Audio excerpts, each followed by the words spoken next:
Hi, this is Mike from Mike's Unboxing Reviews and How To, and on today's video we'll be taking a look at the lesser known processor from AMD's lineup on the AM4 platform.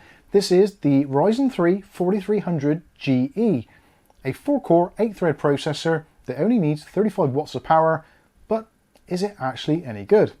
Well, let's find out.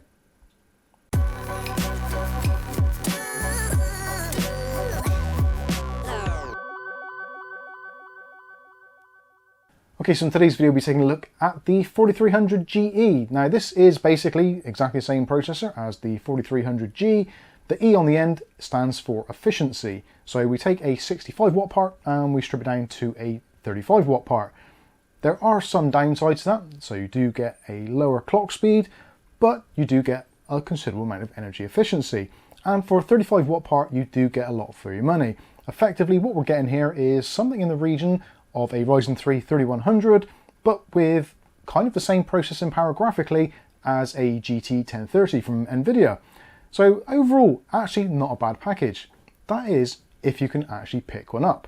Now I was actually particularly lucky. I did find one on CCL's clearance section and managed to pick it up as a B grade item, as you can see from the elaborate packaging, for slightly over £89, which I thought was actually an absolute bargain, especially in today's market where pretty much any AMD processor is going to cost you somewhere in the sort of £200 mark. Although very recently, in fact only about an hour or so ago, we did see there was an offer on for the 5600G at PC World in the UK down to as little as £180. So actually things are starting to look up a little bit in that regard.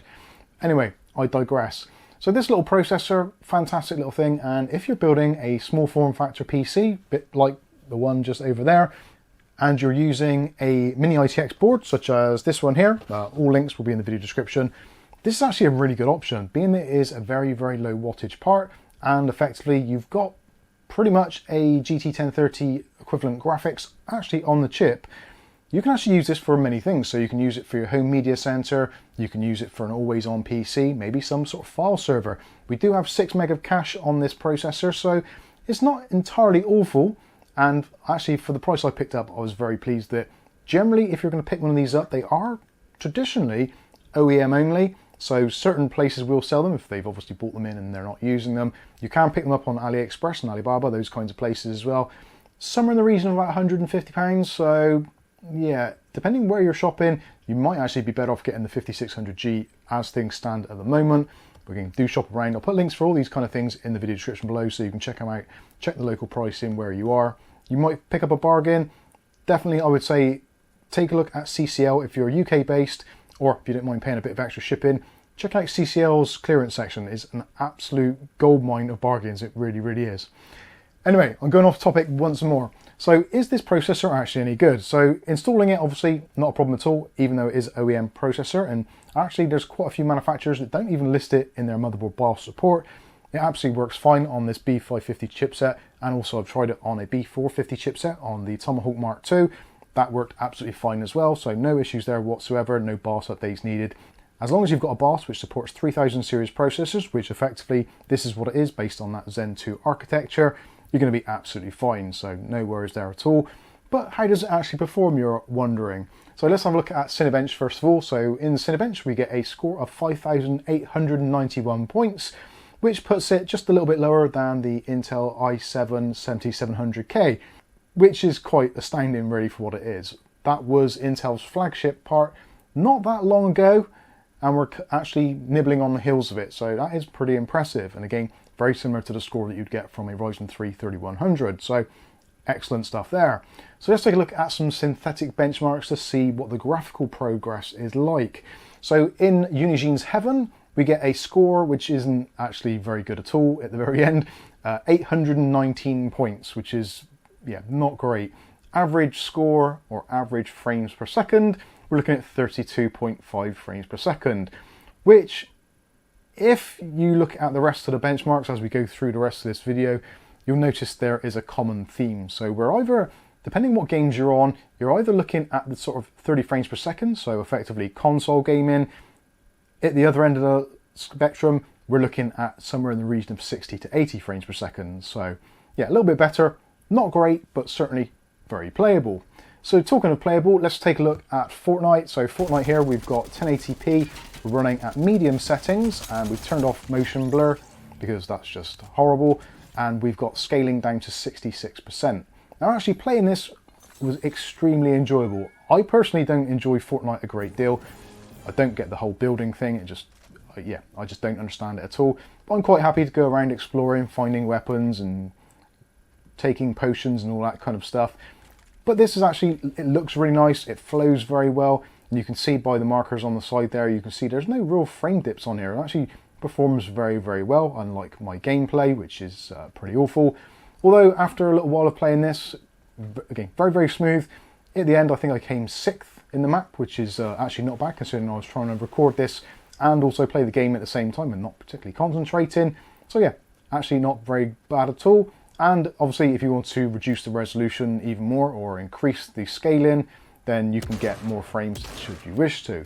You could always, if you want to, knock the settings down to low and get even higher frame rates, in which case you'll be easily seeing into those 100 frames per second mark.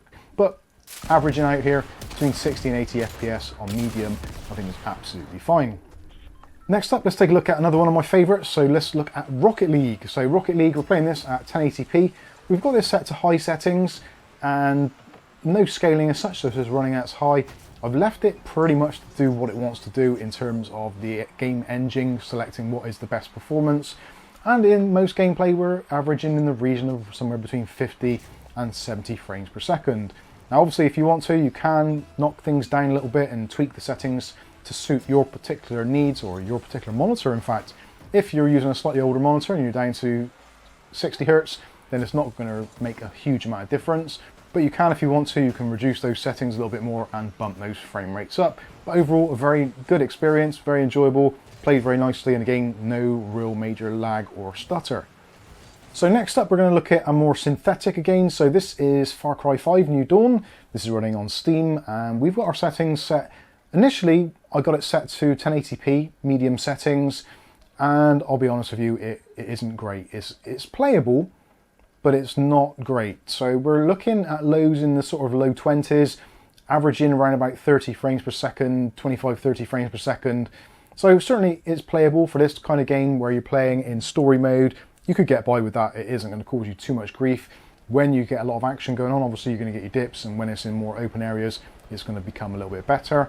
Realistically, I would say if you're going to be playing this, put it down to 1080p, low settings.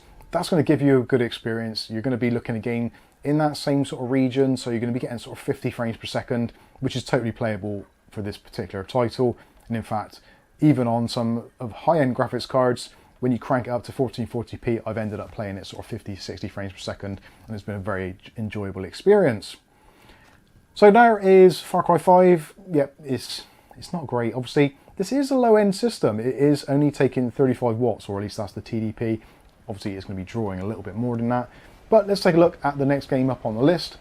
So now we're going to be looking at another all-time favourite of mine, Wreckfest. Now, Wreckfest, this is a game which challenges most graphics cards in some way, depending on the settings you select. So I've got it actually running here, 1080p. We've got it set to medium settings, and there's no frame scaling. It is just literally 1080p, medium settings. And even in this game, you do normally get at that start section where there's a lot of cars, a lot of physics going on, a lot of particles, etc., a lot of calculations being done. You always get frame dips in this particular area. It seems to be relatively level. So we started off at the very beginning, it's somewhere in the region of about 40 frames per second. I think it dipped down about 36, 37. But on average, playing the game, we're looking at somewhere in the sort of 50 frames per second mark. And actually very playable, very smooth. Again, my driving isn't the best. Again, I'm trying to record this whilst actually trying to kind of analyse what is going on, see what's going on, and actually play the game as well, which is not particularly easy. And it's actually a really enjoyable experience. The gameplay, again, very smooth, very few frame dips, very constant, very consistent frames, which is always a good sign, which is actually more that can be said sometimes for that GT 1030 that we keep on referring to. So that was actually quite a positive experience. Let's look at something which is going to be slightly less positive. So let's look at, oh, I can't believe I'm actually playing this, Cyberpunk 2077. So this is the new updated version 1.5, which is allegedly a little bit easier to run on systems. Let's see how that works out. So here we are. This is a save game which I've come in from, and yeah, it's not looking great. We are in cinematic mode, around about 25 frames per second, 1080p, mostly again set to auto. You can tweak this game such a high extent. There's so many settings you can play with to actually increase or decrease frames, quality, visuals, all that kind of stuff. You can, of course, tweak the settings, and there's that built-in AMD setting, so you can get it so it will automatically scale the gameplay, so you can hit a certain kind of frames per second or a type of visual quality. Personally, actually this game, it is one of those games where it's not really a first-person shooter, it's more of a cinematic game to actually watch. So actually getting lower frame rates, for me personally, isn't that distracting. Now, there's probably going to be some of you out there who are actually hating all this, and I don't blame you, I really don't. This is low-end stuff, but it just goes to show that how far we've come over the years, that something which is a very low-end, energy-efficient processor, rated at 35 watts TDP, I know I keep on saying it, it's just insane. Now this processor, if I haven't already said it, we're looking at a 3.5 gigahertz base clock, we're looking at 4 gigahertz as a boost clock, and as you possibly see from some of the charts, some of the graphs, we're actually seeing around about 4.1 gigahertz across the board as it's being running. So there's a little bit of overclocking going on internally. I haven't touched the clock settings or anything. This is literally factory defaults. The motherboard itself is that B550 ITX AC from ASRock. It's not known as being a particularly good overclocking board, and I haven't touched any of the settings in there. This is literally out of the box settings.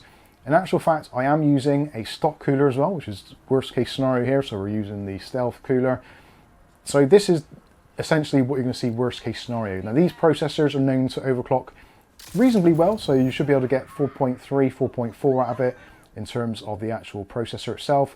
Graphics wise, the graphics engine realistically is somewhere in the region, I believe, about 1800 megahertz. You can get it up to 2100 relatively easily by some few settings. There's some overclocking videos that I've seen today already, and yeah, this chip overclocks relatively easily. Although having said that, because you're only getting low frame rates to begin with, the increases, although they sound quite dramatic, so we're looking at sort of 10, 15, 20% increases in performance, realistically that only equates to maybe somewhere between 3 to 10 frames per second extra in your games. Although, having said that, a little bit of overclocking, if you've got the rig to take it and the cooling to do it, then certainly why not give that a go.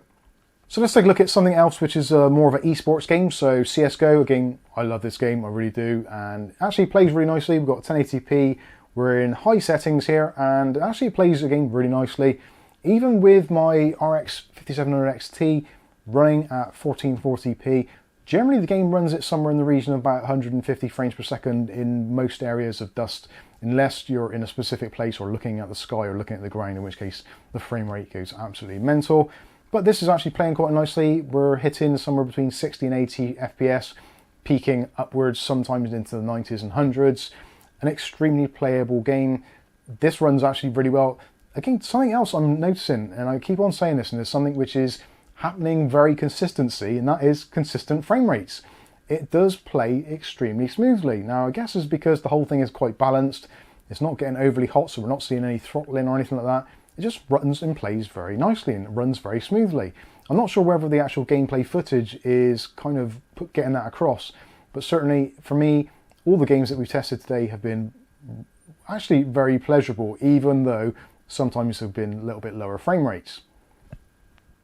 So there we go, there's an introduction to the 4300 GE. I've got to be honest with you, I'm over the moon with it. For the price I paid, under £90 from CCL's clearance section, spot on, can't fault it at all. Again, especially in this economic climate at the moment. I did look today on amazon.co.uk, for the same sort of money, at the moment $79.99 gets you the humble the 220 GE, which is a pretty horrible processor.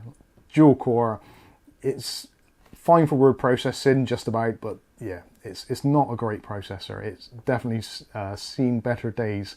So to get this, which has got those 4 cores, 8 threads running at somewhere in the region of around about 4 gigahertz boost clocks, which it generally seems to stay at that speed pretty much most of the time anyway, I think this is an absolute winner. So what it's going to come down to ultimately is, can you actually find one, and can you get it for the similar sort of money?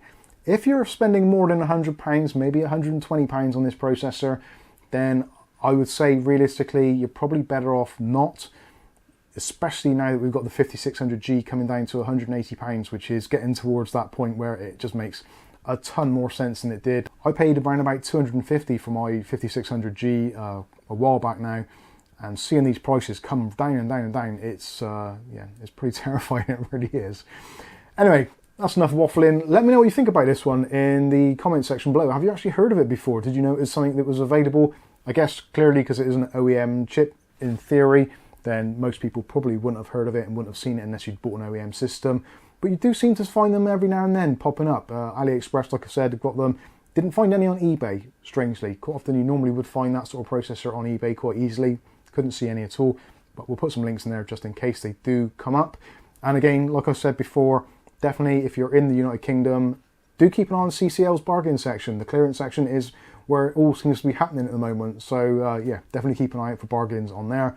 I am on a daily basis, and actually we have got some bargains coming up from Intel, which we've already bought, which will be coming up in a future video. So keep subscribed for that and keep an eye on the bargains. If you want to see more bargains as well, don't forget we've got ShopSmart, which is on Facebook, and also we do some videos on YouTube as well on the ShopSmart. We'll link for that as well.